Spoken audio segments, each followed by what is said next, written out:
In search purposes. Yeah. Not gonna refine that.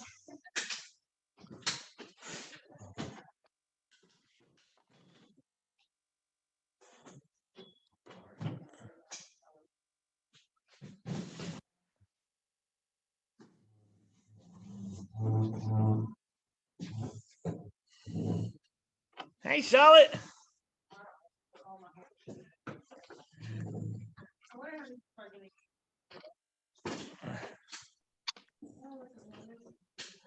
How you doing, honey?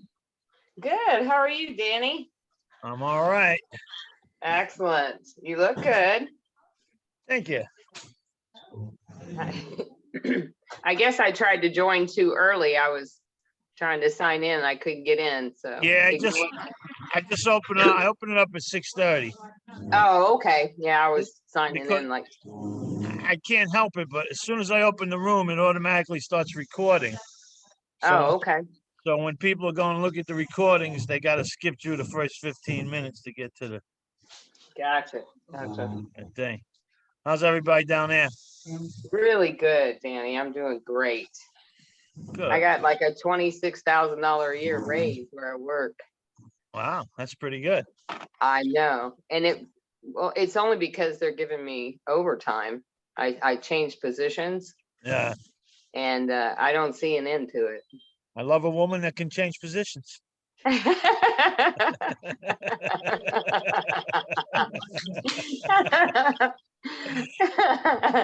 I can. Hi, Mr. Danny. I'm sorry, you came in on what you caught was the bad joke. You didn't hear the first part. Oh, here's my right hand. Not there. Hello. How are you, honey? Good. How are you? I let 2 in so far. Brave the weather and take another drink.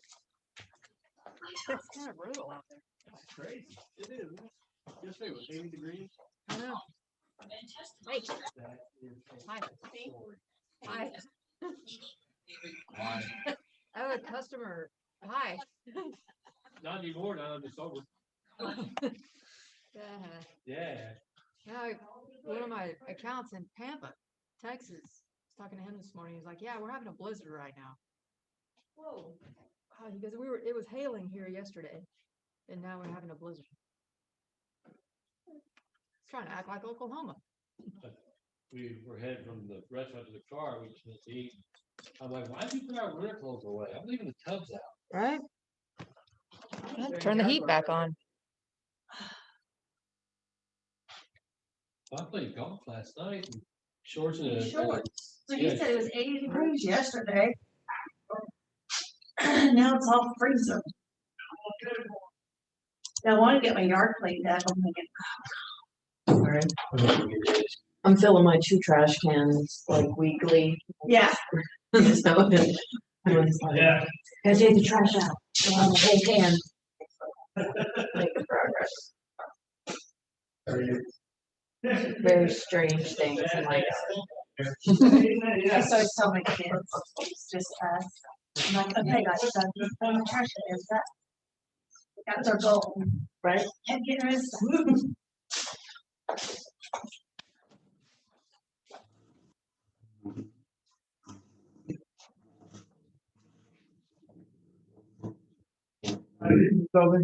Yes, sir.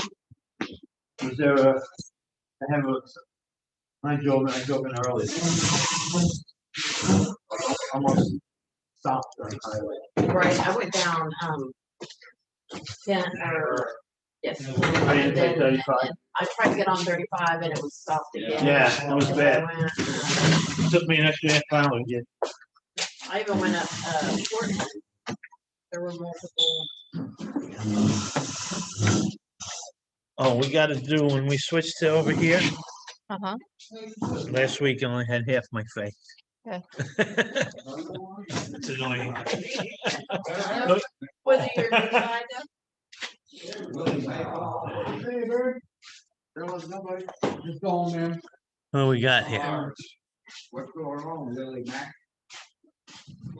Just 2, 3.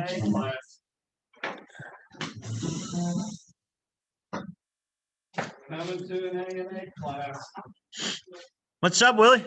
How are you? We charged up? Yeah, we're good. Yeah, I double checked this morning. I wasn't gonna drop the ball in twice. Freddie, how you doing, Fred? Are you? Is it cold? Pretty good. Pretty cold. I told All the right. VA, iron up your book. I don't know how to. There you go.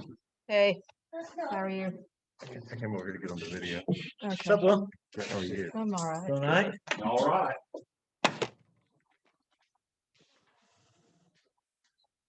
Oh, a little cool weather and everybody stays home, huh?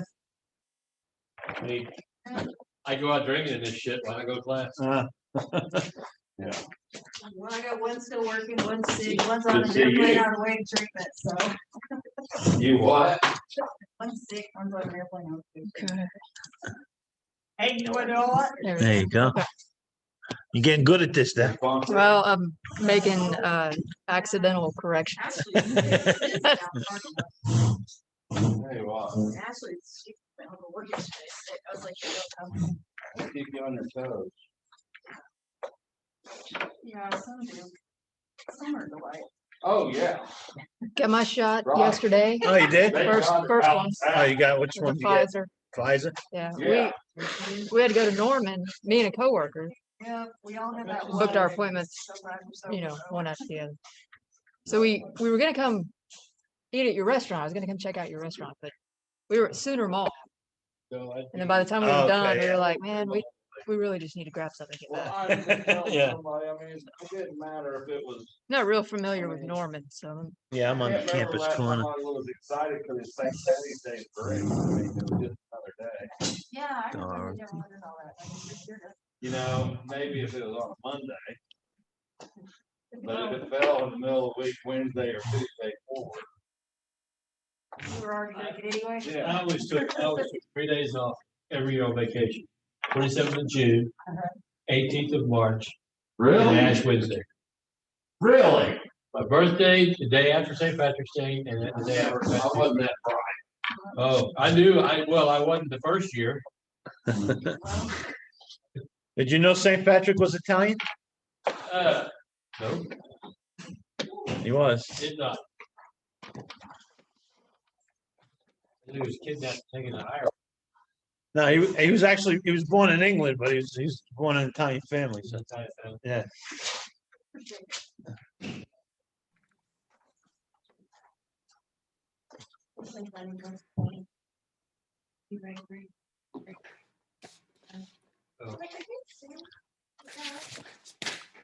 Happy St. Patty's Day, Danny. Hey, Dan, how are you?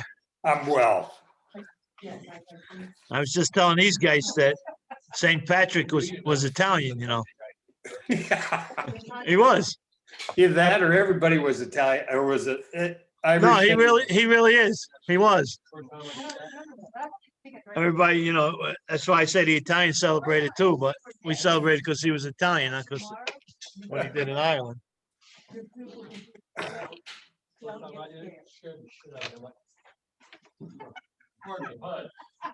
Two I'm like, what the people, hell? Oh, yeah. over to two people. I was supposed to go to Hagrid. One year I couldn't find it. I went to the store. I went to the store and bought my green food color, went to the bar and drank green beer. Like, damn it, I'm having- Is that, Inject the cakes. And, is that Aaron?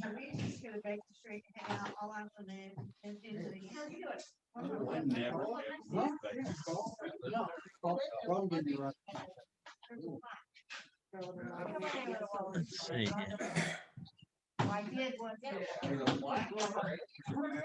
All right.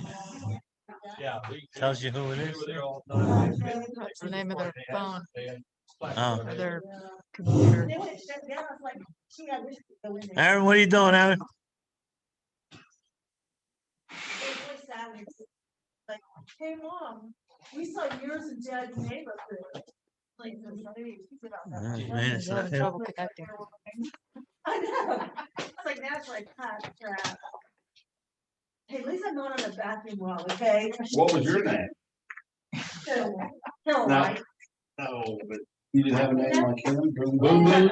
Doug's Boom Boom Wilson. I was Oh, like, you got in your green shamrock jewelry. hell yeah. Yeah, I got my green shamrock. So, dude, All right. I love me some St. Patty's Day. I wore underwear, they'd be green. They changed the convention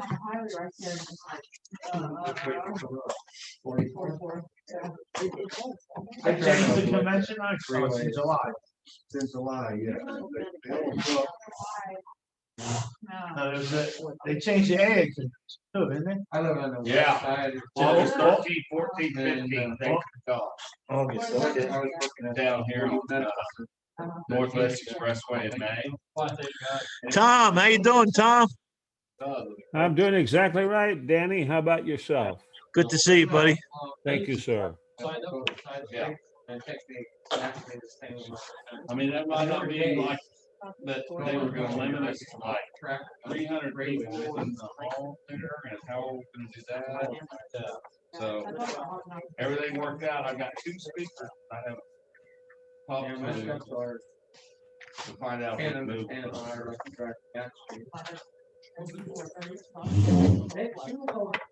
A mile. Out of her way, to get on the freeway. Here. Jerry. Jerry. Here.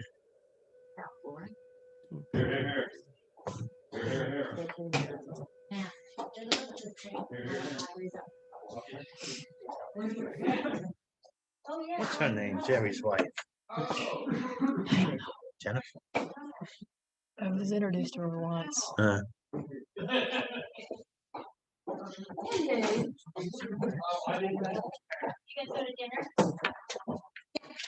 just went to that barbecue.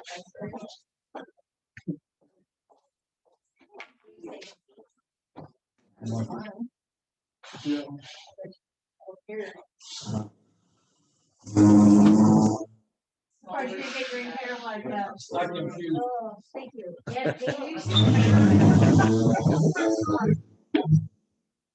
I didn't do that extra hair.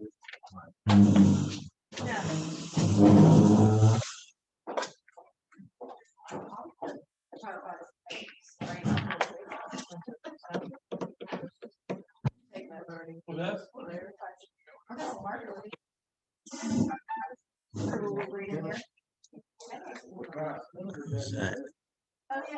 Hey, Danny, Yes. I just want you to know I got rid of 2 other addictions by using your class. Oh, yeah, what addictions? Smoking and my ex. I feel like I need to pick up a chip or something. I haven't spoken to him in about 28 months. Very good. Yeah. Hey, whatever it takes. And my life has gotten so much better. Unbelievable. Yeah. My mother used to say, good riddance to bad rubbish. Yes, absolutely. Your mother was wise. What's up, Jeff? Hi, honey.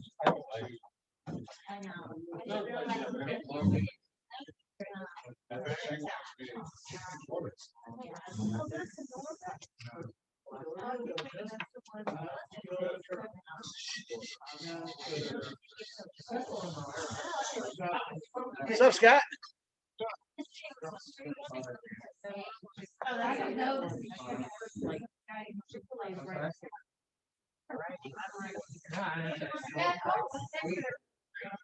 Last year, we were all sick. My face looks so big. Right? It might be because you're like right here. Yeah.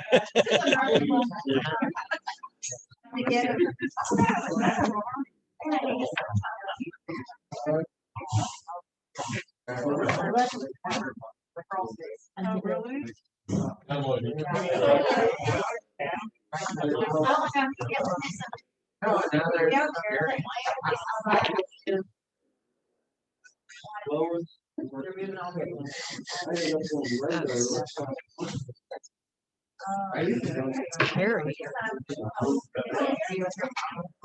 Oh, where's Shannon? I don't know, man. I gotta admit, I was tempted. I ran by the house so I could feed the dogs before I come here and got in there. I was like, man, What's up, Lenny? the couch looks pretty good. It's so cold. Oh, there's no more neighbors around the corner. We didn't set them up. We don't make it bigger. Yeah. That's where I live, man. I don't care what Jerry says about it. What's up, Mitch?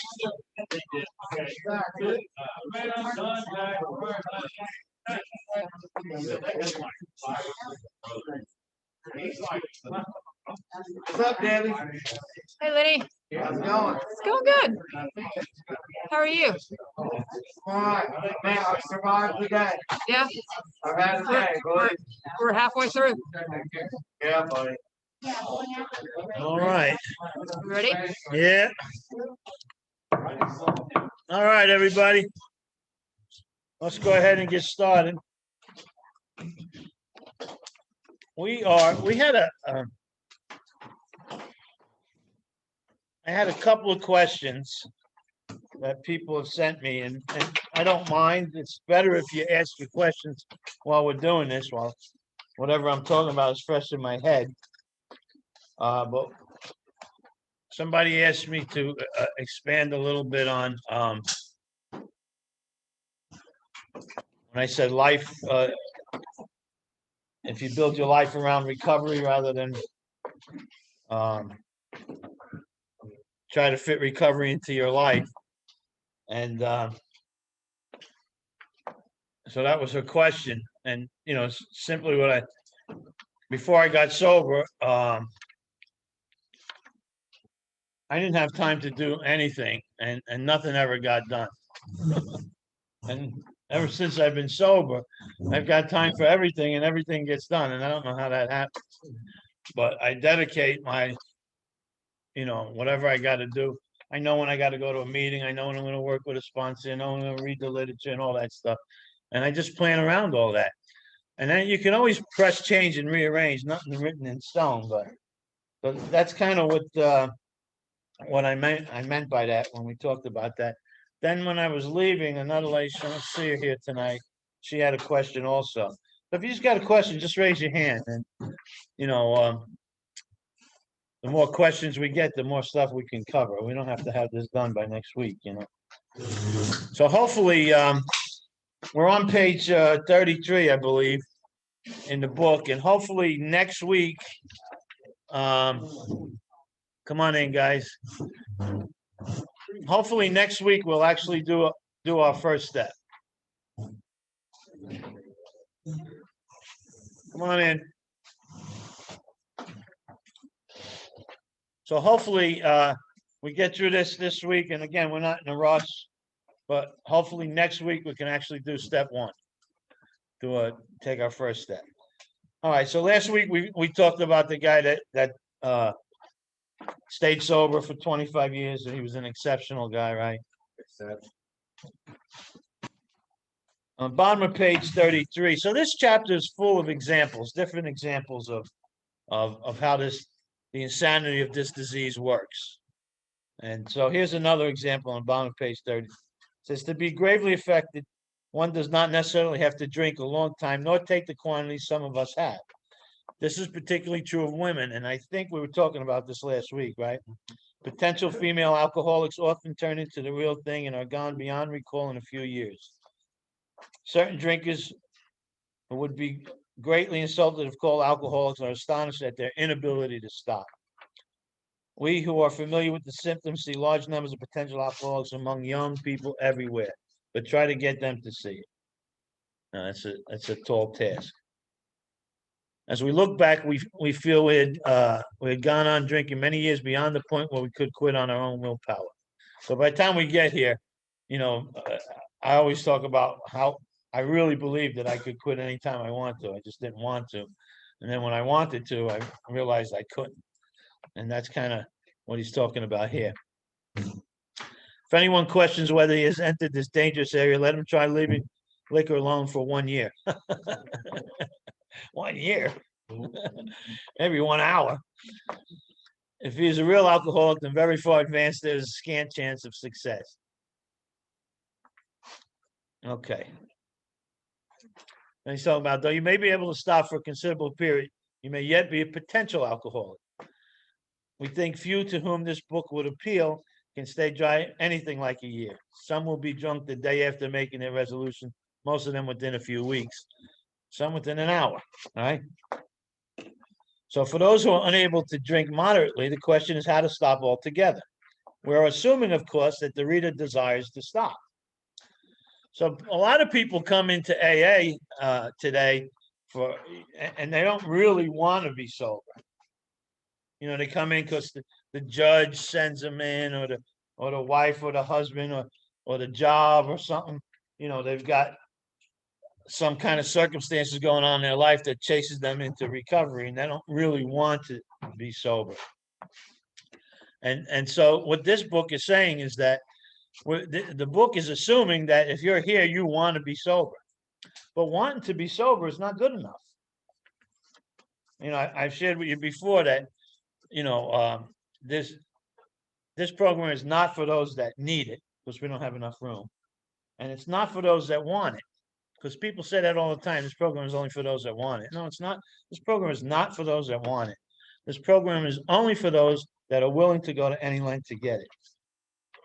And that's who this program's for. Go to page 58 real quick in your book. Yes.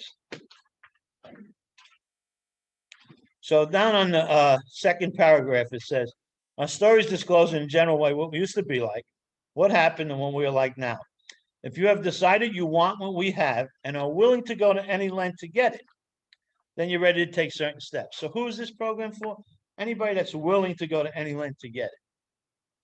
It's not for those that need it, and it's not for those that want it. And it's not for those that desire, or have a desire not to drink today. I've heard that.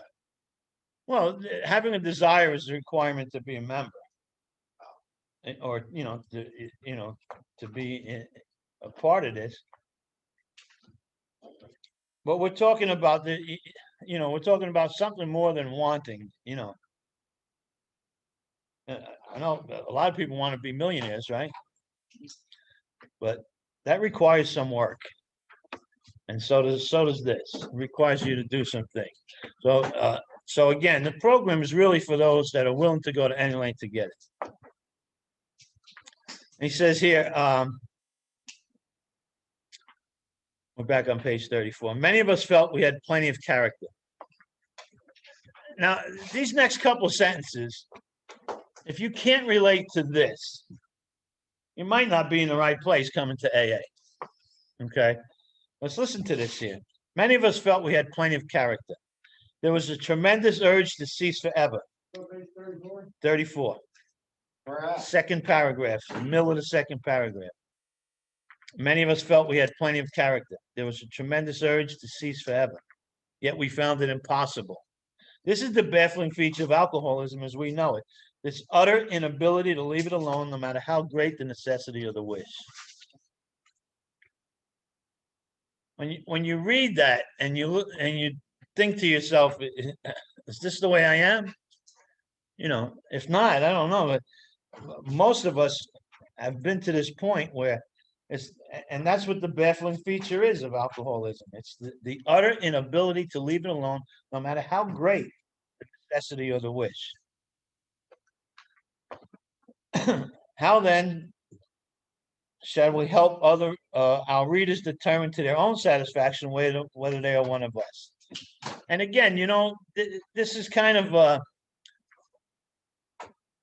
it's a little far-fetched. I'll tell you why, and I think we talked about it here before. Normal people don't sit around wondering if they're alcoholic. They know they're not, and there's nothing else to talk about.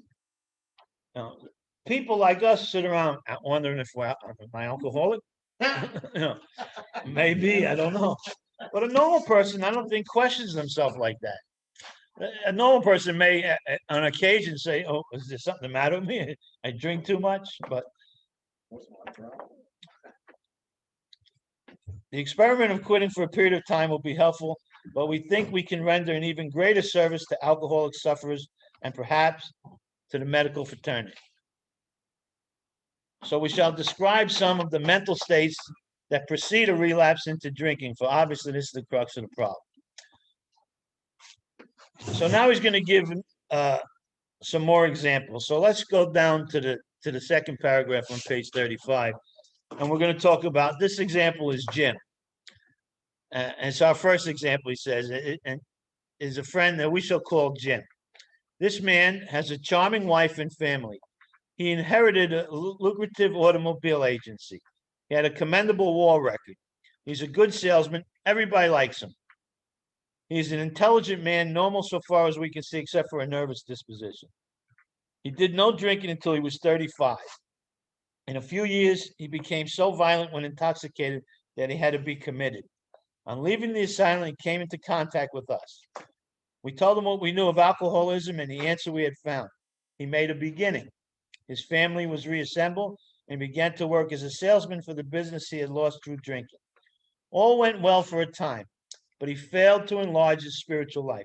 Let me stop there for a second, because when you read our literature, there's two reasons why people go back out. And this is one of them. Okay? The first reason people, or maybe not in any particular order, but people go back out for two reasons, according to our literature. One is they've never taken the first step 100%. They did what we've been talking about over the last few weeks.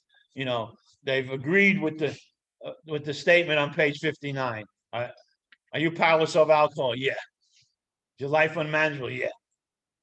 And that's not a first step. That's just agreeing with a statement that's written in the book. So they haven't taken the first step 100%. That's one reason. And the second reason is they failed to enlarge their spiritual life. Those are the two reasons people go back out. Because taking the first step 100% is what's needed, but that by itself is not going to, you got to continue on with the steps, and you have to enlarge your spiritual life and continuously enlarge your spiritual life. If not, we start falling backwards. Okay. Yes. Yeah, or Danny. Danny, okay. Not sorry. Daniel. I remember last week you were like, I don't like Danny. No. So, okay, Was that you? yes. So, what is, from your point of view, what is 100% on step one? Well, we're going to do that next week. Okay.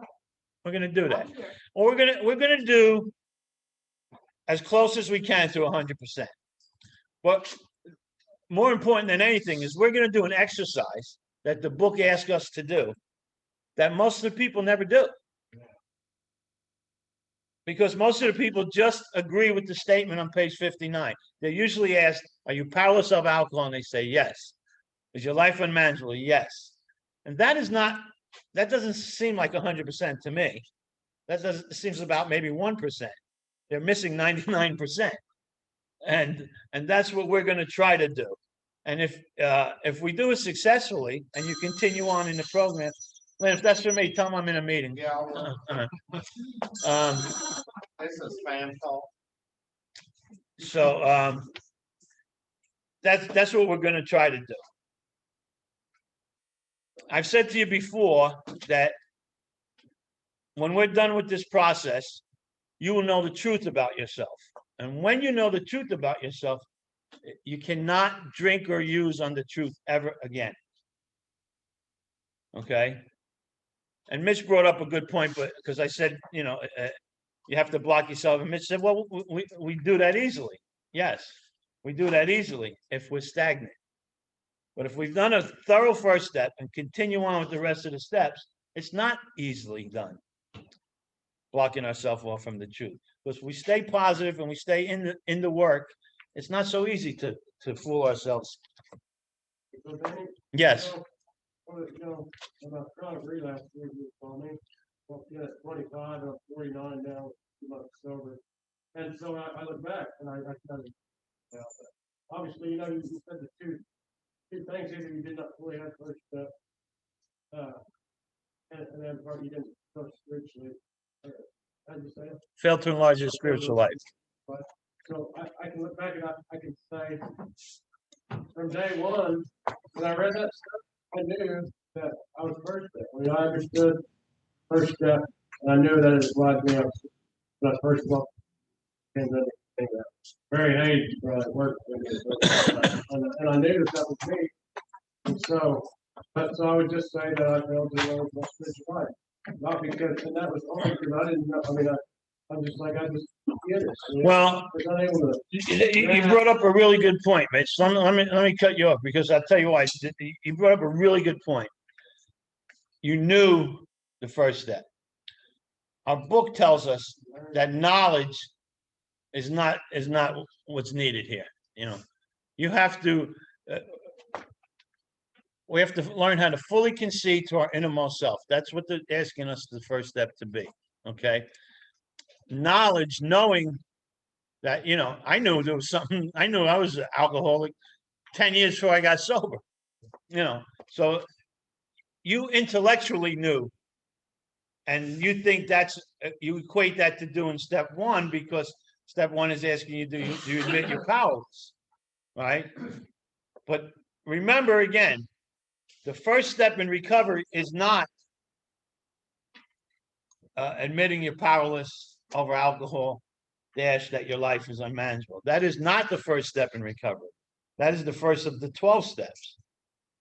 And next week, we're going to go over the first step in recovery. There's a step before the steps that has to be done. And most people don't do it. Most people don't even know that there's a step before the steps. I mean, you can go any AA place in the world and go into a room and ask everybody in the room, what is the first step in recovery? And I'll bet you the majority of them will say that's we're powerless over alcohol, that our lives become unmanageable. I'll bet you that because I go all around the world and I ask people, and that's the answer I get. And that's not the first step of recovery. Okay. So we're going to do that. We're going to go over that. We're going to try to do it 100%. We're going to get that. And when you learn the truth about yourself, you can never, ever again drink and use on that truth. All right, back to page 35. So he found himself drunk a half dozen times. Each occasion, we worked with him, reviewing carefully what happened. He agreed he was a real alcoholic and in serious condition. He knew he faced another trip to the asylum if he kept on. Moreover, he would lose his family, for whom he had deep affection. Yet he got drunk again. We're on page 36. We asked him to tell us exactly how it happened. This is his story. Now, what I want to do right now, and I don't want the people that have done this before to open their mouth and ruin it, okay? So if you know the answer, you don't have to tell everybody that you know the answer. Keep quiet. This paragraph that we're reading right here, I want to take a minute or two. I want you guys to read the paragraph, and I want you to see if you could find any stop signs, any warning signs in this paragraph. And I'll give you a minute or two to read it. It's important. So read through the paragraph and make a note or make a mark in your book if you come across a warning sign.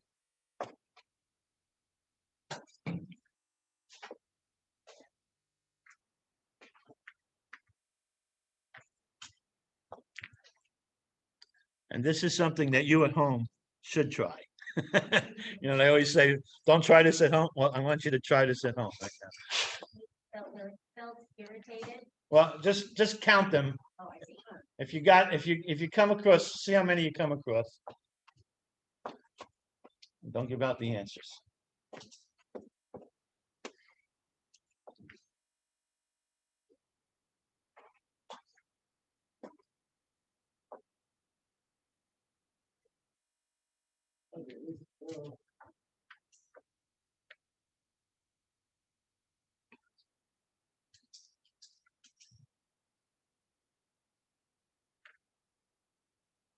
Mitch, how many days you got now?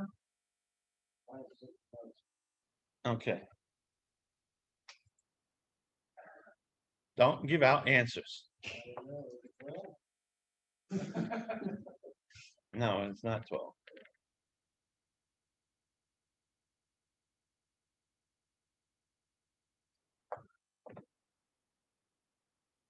Okay. Has everybody found a couple?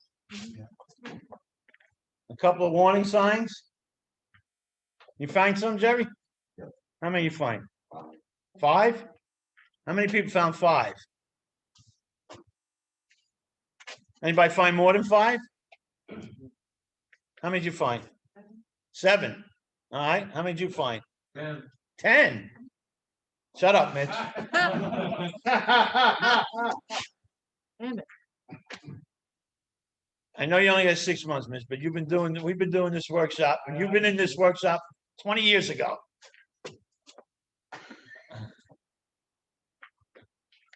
Okay, there's about 13 or 14 there. Yeah, and here's what I want to do. I want to go over them with you. When I read this paragraph, tell me to stop if we cross one. The importance is here. Jim was at the very beginning of Alcoholics Anonymous. He didn't have 70 years of AA. He didn't have meetings all over the place in treatment centers, and he didn't have the literature he didn't have all of the things you have. So it would make more sense that he'd not be aware of these things. You need to be aware of them because this is what sends people out, whether it's for yourself or somebody you're sponsoring. So he says, I came to work on Tuesday morning. Now, some people say stop on that, okay? Because some people say, what happened to Monday? But we're not going to count that one because he might have went to work on Monday and nothing happened, okay? So I think car dealerships were actually closed on Mondays. car dealerships were closed on Mondays back then. So he came to work on Tuesday morning. So that would be normal, right? All right. I remember I felt irritated. Okay. What's that old AA saying? Don't halt. Hungry, angry, lonely, and tired, right? Okay. So I remember I felt irritated. So make that number 1. You said don't halt, angry, tired. Halt, hungry, angry, lonely, and tired. Oh, gotcha. It's just a kind of a play on words to remember. But so irritated would be number 1. That I had to be a salesman for a concern I once owned. Stop? Somebody said stop. Why? Who's so he's got a resentment. But why has he got the resentment? But let's put a name on this. What do you want to call it? Justification. I should be mad. I used to own this place. I have every right to be mad that now I'm working here. So that'd be 2. I had a few words with the boss. Yeah. I don't care who you are and where you come from. Having words with the boss is not good. So I had a few words with the boss, but nothing serious. Okay. Why nothing serious? What do you call that? He's rationalizing. He's minimizing. He's discounting. Then I decided to drive into the country. Okay. Why is that? Yeah. He's in the worst company he could be in. He's mad. He's upset. And now he's isolating.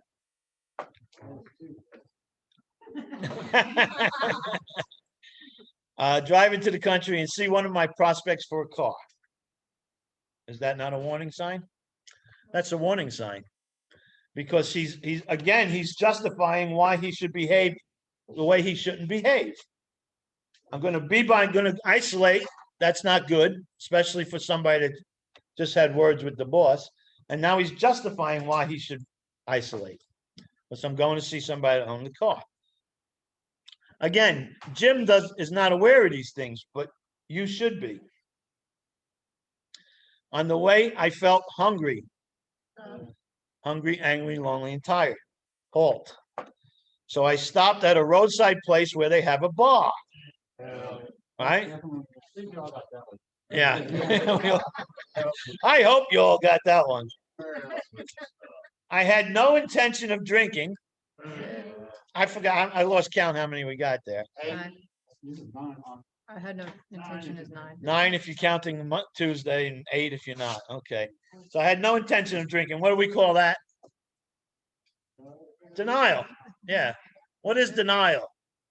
Denial. Don't even notice I am lying. Denial. Yes, Mickey B. Don't even notice I am lying. So I just thought I would get a sandwich. Yeah, so more justification for acting the way I shouldn't act and doing what I shouldn't do. I just thought I would get a sandwich. I also had the notion I might find a customer there, more justification, make it even more right. For a cart this place, which was familiar, for I've been going to it for years. How about changing people, places, and things? Another warning sign. I had eaten there many times during the months I was sober. So you know what they say, if you keep going to the barbershop, eventually you're going to get a haircut. I sat down at a table and ordered a sandwich and a glass of milk. So far, that's the only sentence so far in here that doesn't have a warning sign, right? Still no thought of drinking. Denial. I ordered a sandwich and decided to have another glass of milk. Okay, so 2 sentences on this paragraph that don't have one. Suddenly, the thought crossed my mind that if I were to put an ounce of whiskey in the milk, it couldn't hurt me on a full stomach. So at this point, Bill Wilson could have walked in and sat down at the table with him. He's gone. He's taking a drink. Doesn't matter who came in and what. At this point, he's totally cut off, and he's not aware of any of the feelings that he's having, any of the things that he's going through, and he's ready to drink. He set himself up the perfect scenario. He's justified it. He's minimized it. He's discounted it. He's disconnected. He's total in denial. And he's ready to take a drink. And I love the way they say this. I ordered whiskey and poured it into the milk. I vaguely sensed I was not being any too smart, but felt reassured as I was taking the whiskey on a full stomach. The experiment went so well that I ordered another whiskey and poured it into the milk. That didn't seem to bother me, so I tried another. So, right, there he goes. He's gone. Thus started one more journey to the asylum for Jim. Here was the threat of commitment, the loss of family and position, to say nothing of the intense mental and physical suffering which drinking always caused him. Here you go, Mitch. Italic writing. He had much knowledge about himself as an alcoholic. Yet all reason for not drinking were easily pushed aside in favor of the foolish idea that he could take whiskey if only he mixed it with milk. And what does AA call this? Whatever the precise definition of the word may be, we call this plain insanity. How can such a lack of proportion of the ability to think straight be called anything else? So it's insanity. Okay. So that's another example of the insanity of this disease, right? You may think this is an extreme case. To us, it is not far-fetched, for this kind of thinking has been characteristic of every single one of us. We have sometimes reflected more than Jim did upon the consequences. But there was always the curious mental phenomenon that, parallel with our sound reasoning, there inevitably ran some insanely trivial excuse for taking the first drink. Our sound reasoning failed to hold us in check. The insane idea won out. We talked about that a week or two ago, didn't we? That your sane thinking and your diseased thinking run parallel, and the disease always wins out. The disease is powerful. I am powerless. The disease will always be stronger than I am in my recovery.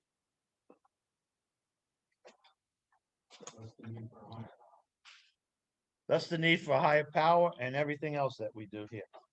Because we're dealing with a cunning, baffling, powerful disease. And the disease is powerful. I am powerless. So whatever sane thinking I have never wins out. Or maybe I shouldn't say never, but hardly ever wins out. The insane thinking always wins out.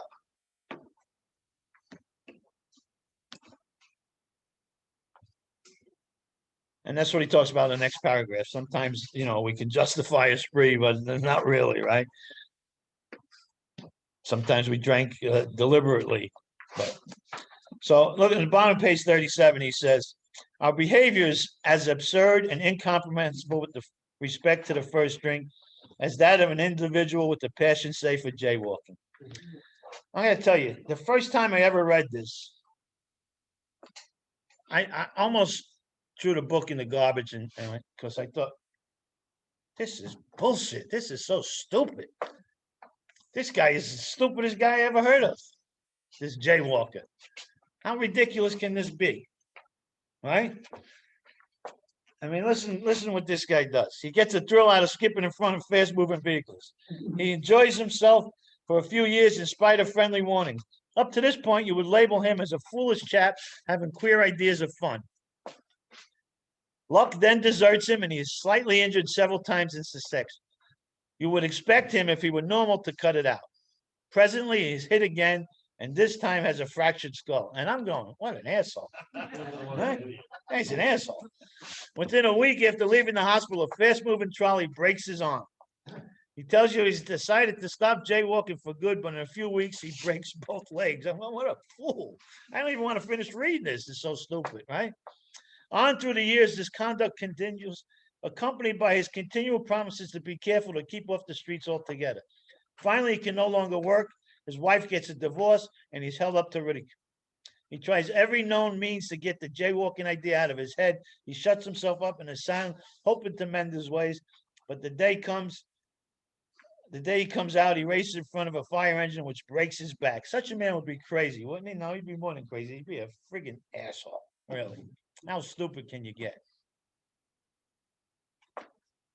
But then I read on, because look what he says next. You may think our illustration is too ridiculous, but is it? We who have been through the ringer have to admit if we substituted alcoholism for jaywalking, the illustration fits us exactly. And I went, holy shit. That is exactly like me. So from an outsider point of view, looking at me, they must have been saying the same thing. What an asshole this guy is. Why can't he stop this? Right? So I think one of the most brilliant things that they put in this book was this stupid example of a jaywalker. And then hit us with, if we replace alcoholism with jaywalking, wouldn't it fit us? Yeah, damn right it would. I'm just as stupid and just as much of an asshole as this jaywalker was on the way I drank. How do you think Bill came up with that? I don't know. It's a brilliant idea, though. Pretty sure you can just substitute it in. Yeah.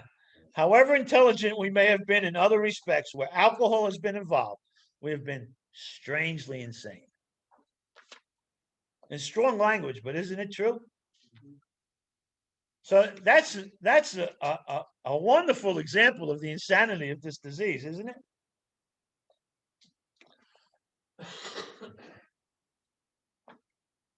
And he says, some of you are thinking, yes, what you tell us is true, but it doesn't fully apply. No, you know why it doesn't fully apply? Because I'm different. I'm different. We admit we have some of these symptoms. We have not yet gone to the extremes you fellas did, nor are we likely to. Not yet. You know what yet means, right? You're eligible to. Y-E-T. You're eligible to.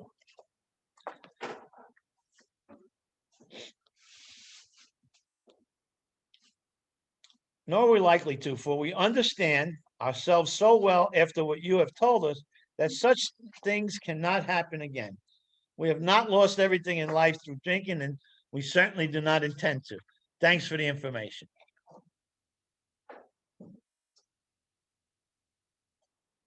So here's what he's going to tell us. Now, in this next paragraph, It's some of the harshest language in the big book of Alcoholics Anonymous. He says, that may be true of certain non-alcoholic people who, though drinking foolishly and heavily at the present time, are able to stop or moderate because their brains and bodies have not been damaged as ours were. But the actual or the potential alcoholic, with hardly an exception, will be, and this is in italic, absolutely unable to stop drinking on the basis of self-knowledge. Mitch, there you go. This is a point we wish to emphasize and re-emphasize, to smash home upon our alcoholic readers, and has been revealed to us at a bit of experience. So again, very harsh language.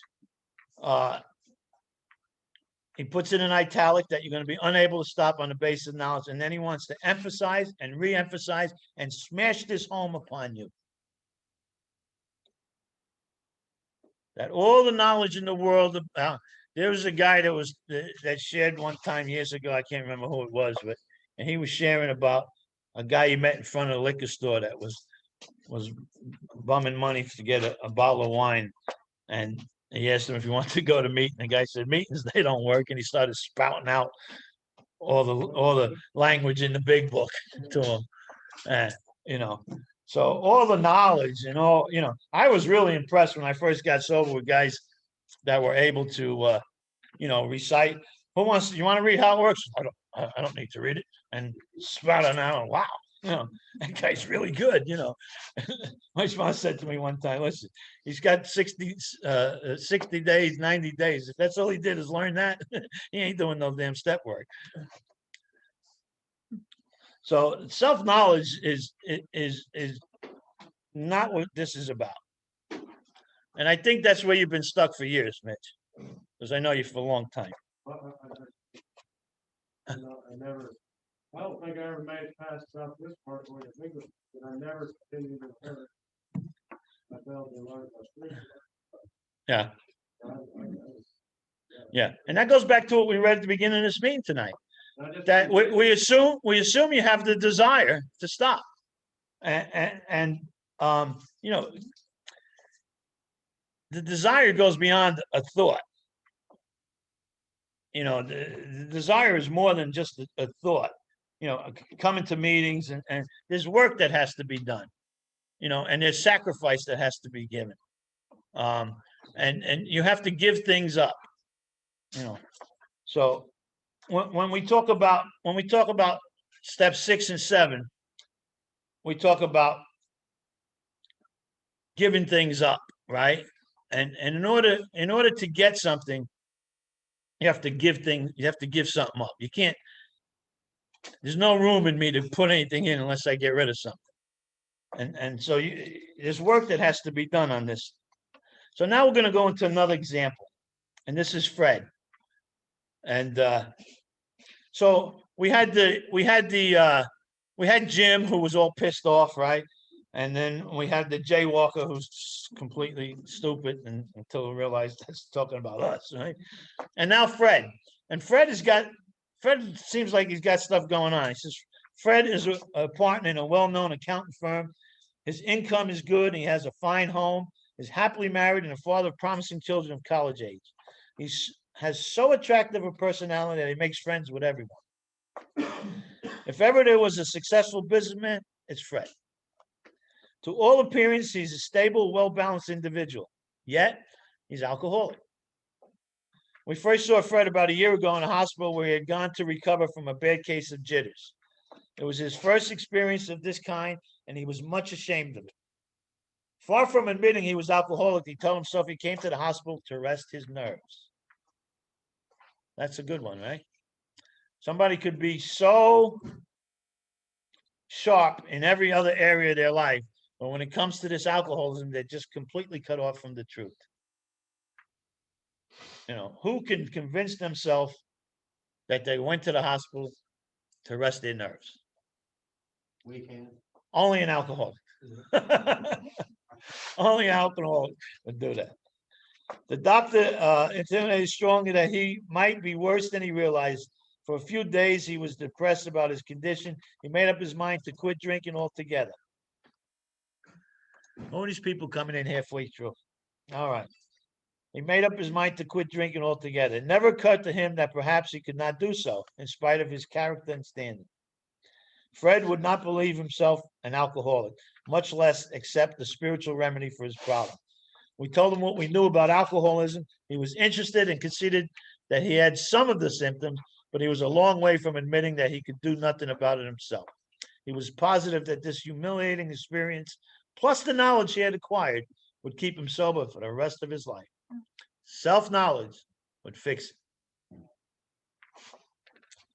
So then they didn't hear from Fred for a while, and then Fred's going to tell his story. Skip down a paragraph or so. He says, I was much impressed with what you fellows said about alcoholism. Frankly, I did not believe it would be possible for me to drink again. I rather appreciated your ideas about the subtle insanity which precedes the first drink, but I was confident it could not happen to me after what I had learned. I reasoned I was not so far advanced as most of you fellows, that I had been usually successful in licking my other problems, and that I would therefore be successful when you men failed. I felt I had every right to be self-confident, that it would be only a matter of exercising my willpower and keeping on guard. In this frame of mind, I went about my business, and for a time all was well. I had no trouble refusing drinks and began to wonder if I had been making too hard of a simple matter. One day I went to Washington to present some accounting evidence to a government bureau. I had been out of town before during this particular dry spell, and there was nothing new about it. Physically, I felt fine. Neither did I have any pressing problems or worries. So here's an example of a guy that's got everything going for him. Not only has he got everything going for him, I love the language he uses here. My business came off well. I was pleased and knew my partners would be too. It was the end of a perfect day, not a cloud on the horizon. That's poetic, isn't it? Not a cloud on the horizon. He said, I went to my hotel and leisurely dressed for dinner. As I crossed the threshold of the dining room, the thought came to mind that it would be nice to have a couple of cocktails with dinner. That was all, nothing more. So let's stop for a second, because Fred believed that he knew the truth about himself. But knowing the truth about yourself, as we just talked about, is not good enough. There's stuff you have to do. There's a first step, a second step, there's 12 steps, right? But Fred didn't do any of this work. So he didn't take the first step 100%, and he certainly didn't enlarge his spiritual life.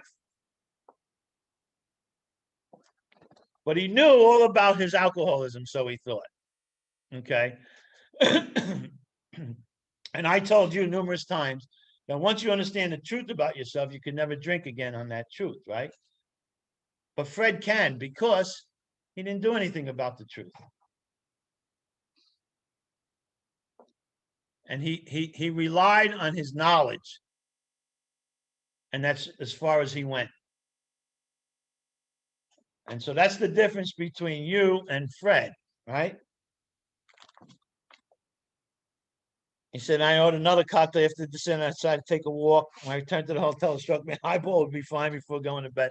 And we don't have to read the whole thing. He gets all messed up. He even takes the wrong plane home and goes running around some town with the cab driver and stuff. He said, not only have I been off guard, I made no fight whatever against the first drink. This time I had not thought of the consequences at all. I had commenced to drink as carelessly as the cocktails with ginger ale.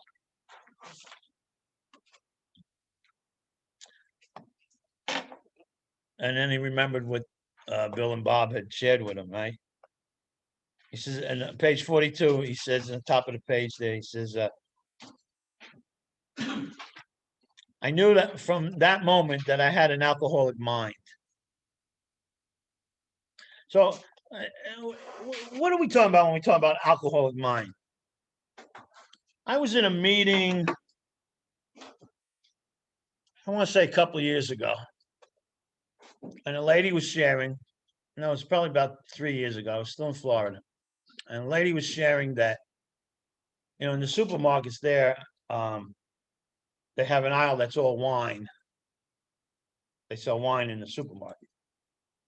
And the lady was sharing that she avoids this aisle. She doesn't go down that aisle, right? And but she was also sharing that she had like 10 years sober.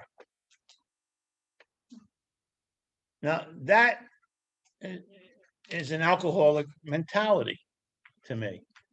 That's what the book later is going to call that, an alcoholic mentality.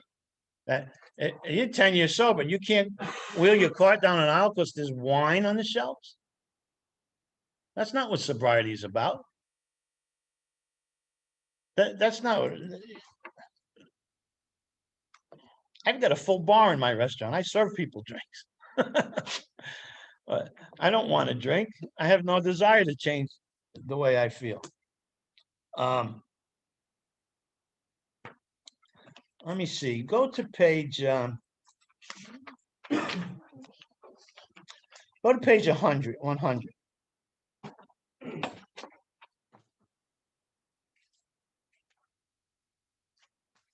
Bottom of the page. Assuming we are spiritually fit, we can do all sorts of things alcoholics are not supposed to do. People have said we must not go where liquor is served. We must not have it in our homes. We must shun friends who drink. We must avoid moving pictures which show drinking scenes. We must not go into bars. Our friends must hide their bottles if we go to their houses. We mustn't think or be reminded about alcohol at all. Our experience shows that this is not necessarily so. We meet these conditions every day. An alcoholic who cannot meet them still has an alcoholic mind. There is something the matter with his spiritual status. Wow.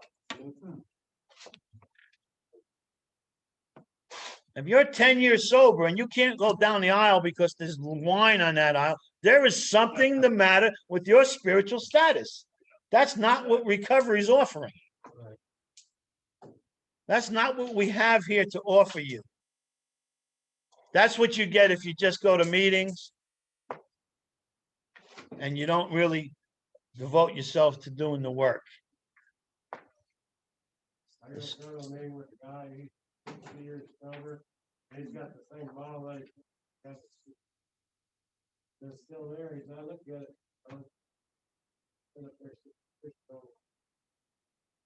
He lives by himself? He does now. Oh, yeah. Well, yeah. I don't have any booze in my house. I don't, there's no call for me to have booze in my house. But I'm not saying there's anything wrong with it. But me personally, I don't have any. Nobody in my house drinks, and nobody comes over is going to drink. And if they do, they bring their own. If I have a party and you want to drink, bring your own. Take it with you when you go. But go ahead. But like when you're new in sobriety and stuff, they say to check your motives. Like, why? Yeah, but if you're new in sobriety, how the hell are you going to check your motives? You don't even know what your motives are. Oh shit, I didn't know I had motives, so I got in here. Yeah. But that's what I learned was. Yeah, but not new. New people. If I work with somebody, I tell them, let me check your motives for you. Tell me what you're thinking, and I'll check your motives. I want to leave it up to you to check your motives. You'll justify it. You'll be like the guy we just read the story, justifying all that shit. Yeah. So, all right. So we're back on page 42. I thought we was on 37.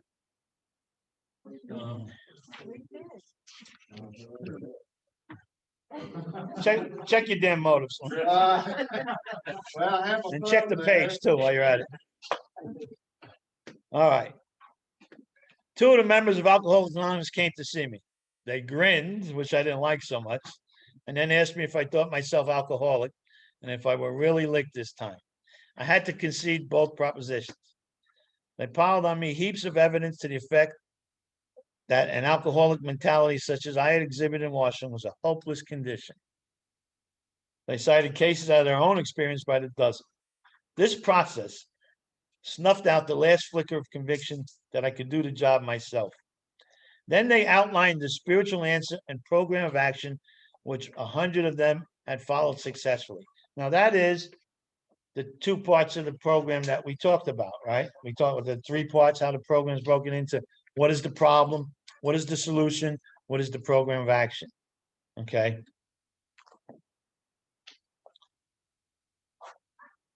So they outline the spiritual answer, that's what is the solution, and the program of action, that is the 3rd part. Though I had been only a nominal church person, their propositions were not intellectually hard to swallow, but the program of action, though entirely sensible, was pretty drastic. It meant I would have to throw several lifelong conceptions out the window. That was not easy, but the moment I made up my mind to go through with the process, I had the curious feeling that my alcoholic condition was relieved, as in fact it proved to be. So that's pretty powerful there. Yeah. So back in the paragraph where with members, Uh-huh. they say they piled up pieces of evidence to the effect that I had an alcoholic mentality. Why are we not allowed to do that? Like, we don't approach the newcomer and say, "This is why you're an alcoholic." What? Well, I don't. I know what you're saying, and I agree with you there, but I don't think they're saying that here. I think he's saying they piled on me heaps of evidence to the effect that an alcoholic mentality, such as I exhibited in Washington, was a hopeless condition. So they're not necessarily pronouncing him an alcoholic. They're letting, what we're going to do next week, we're going to do an exercise that lets us see our hopeless condition. And allows us then to fully concede to our innermost self that we're alcoholics, which is the first step in recovery. Okay, so go back to page 30 for a second. Second paragraph. We learned that we had to fully concede to our innermost selves that we were alcoholics. We learned that we had to fully, we learned means we didn't know it. We had to learn it when we got here, that we had to fully concede to our innermost selves that we were alcoholics. This is the first step in recovery. See that? This is the first step in recovery. Learning to fully concede to our innermost selves that we're alcoholic. That's the first step in recovery. Not we admitted we were powerless over alcohol, that our lives have become unmanageable. So that's what we're going to try to do next week.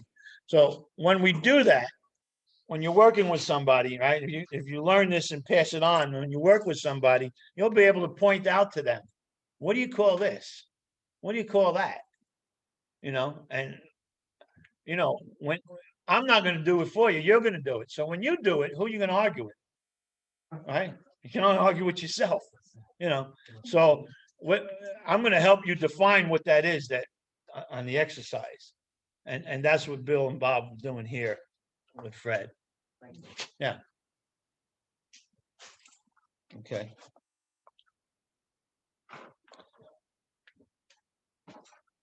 So bottom of page 42. Then quite as important was the discovery that spiritual principles would solve what? All my problems. Even new ones? It doesn't say that it would solve my drinking problems. Yeah. It would solve all my problems. Whatever problem you got. Whatever's the matter with you. That's why we work the steps on every different thing that we can. Because whatever the problem is, these spiritual principles are going to solve that. Thanks, Jerry. No, and make no mistake about it, he's not saying that the discovery of spiritual principles would help with my problems. He's outright saying that these spiritual principles are going to solve my problems. You know, in the book says we have solved the drink problem. Quote unquote, the big book. We have solved the drink problem. So he says, I've since been brought into a way of living infinitely more satisfying and, I hope, more useful than the life I had lived before. My old manner of life was by no means a bad one, but I would not exchange its best moments for the worst I have now. I would not go back to it even if I could. I heard that. He says, Fred's story speaks for itself. We hope it strikes home to thousands like him.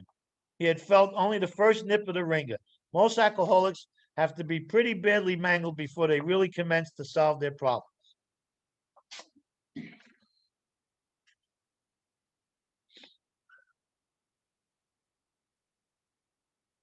And then the doctors, he talks about the doctor not accepting him there if he went. But the bottom of page 43 says, once more, the alcoholic at certain times has no effective mental defense against the first drink. Except in a few rare cases, neither he nor any human being can provide such a defense. His defense must come from a higher power. So, okay, we got like 5 or 6 minutes. So let's go back to page 30. Here's what I'm going to do with you guys. I'm going to quickly go over this with you, and I'm going to give you homework to do for next week. Even those of you that didn't come out for the cold weather tonight, stayed home. If you come here next week, have your homework done. Okay, back to page 30, second paragraph. It says, we learned we had to fully concede to our innermost self that we were alcoholics. So, this is something we have to learn. What are we talking about when we talk about fully concede to our innermost self? Totally give in. Okay. Huh? Okay. Admit something we've been denying. Truly believe it. Okay. Truly believe it. Stop lying to ourselves. Stop lying to ourselves. Absolutely, 100%. Somebody said something? He said, yeah. Give up. Yeah. No reservations. No reservations. Yeah, because reservation means you're going somewhere, doesn't it? Okay, so for lack of time, can we agree that what we're talking about here is being able to get gut level honest with ourselves? Gut level honest? Okay, so just because I want to try to get this done so you can do your homework, so I'm not going to spend as much time as normal on this. So we're talking about getting gut level honest with ourselves, innermost self. Okay, so here's the question for you. Can I get gut level honest with my mind? Huh? No? Why not? You can trick yourself to think whatever is true. Yeah, here's an envelope right there. Okay, well, we already learned that the disease centers in our mind, right? So sick thinking can't fix sick thinking, right? Sick thinking will not fix sick thinking. Okay, so I can't use my mind to fully concede to my innermost self. Can I use my heart? Can I get in touch with my heart and my feelings? Can I? You're gonna say no again? My heart? Why not? Because, I mean, those were our best intentions. They worked. Okay. So one time, a long time ago, somebody came up with this idea to make some money, and they attributed the heart to this little baby with the halo and a bow and arrow, and they attribute love to the heart and all this. And it was a great marketing campaign. It was many years ago, right? And this little Cupid thing, and so all these feelings about the heart. And basically, the truth of the matter is that your heart is just an organ that pumps blood through your system. I could say to you in the same sense, I love you with both my kidneys. You know, it wouldn't be much different saying that to you, technically speaking. Never done that. Yeah. But technically speaking, it's the same thing. So really, I really can't use my heart, right? My feelings really come from my mind. So I really can't use my mind and I really can't use my heart. But what part of my body might I be able to use to fully concede to my innermost self? And because of lack of time, I'm going to give you the answer to that. It's my hand. Yeah, your hand, writing it down. With my hand, I could put a pen or a pencil in my hand and I could commit to paper all the things that I do and think about doing. And so what I want you guys to do, I want you to take a piece of paper and I want you to draw a line down the middle of the paper. And once you got this practice down, and once you get good at this practice, you don't have to do this no more. You can just take a piece of paper and write. But right now, to get used to this practice, it's a great exercise. draw a line down the piece of paper on the top left-hand column, right? In the pursuit of, and on the top right-hand column, right, under the influence of. In the pursuit of and under the influence of.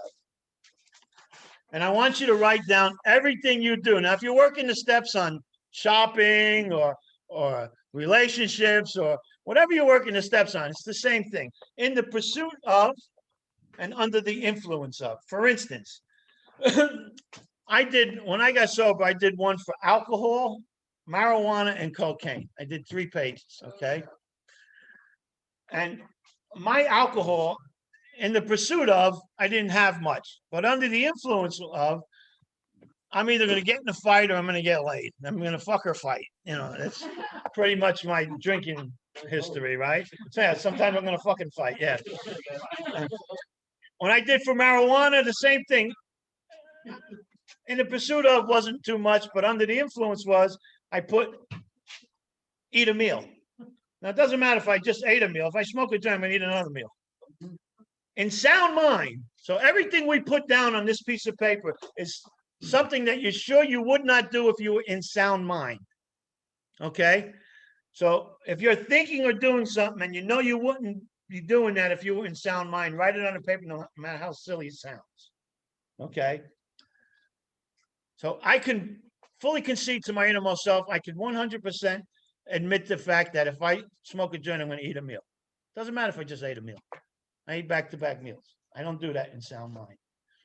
I did cocaine. I had a bunch of stuff on there in both columns. You know. So But- what's examples, I apologize for interrupting. What's the examples for in the pursuit of? Because I would think for drinking and smoking weed. Well, in the pursuit of, in the pursuit of alcohol, I would lie to my family. I would disappear. You know, I would tell them I'm going somewhere when I'm really going out drinking. You know. So I should probably look up the difference. Yeah, just Is the left-hand column what I would do to get it? What I would do while I'm on it is the right-hand column? no. In the left-hand column, it's in the pursuit of. So what I would Yes. do to get the food, Yeah, and in the right-hand column, it's what I'll do when I'm drunk. yeah. Okay. Thank you. As long as you were not in, as long as you wouldn't do it if you were in sound mind. Okay. Everybody do that. Our time is up. Everybody do that, and next week we're gonna go over your thing, and whatever you're working the steps on, that's what you do it on, okay? And the next week, we're gonna do this exercise, and we'll probably get into step 2 next week also. That's it, guys. Thank you. All right. See you guys. Thanks, Danny. All right. Let's see, where is everybody? All right. Good to see you there, guys. Have a nice night. Have a good weekend, Danny. All right, you guys too. Take care. See ya. Dropping the ball like that.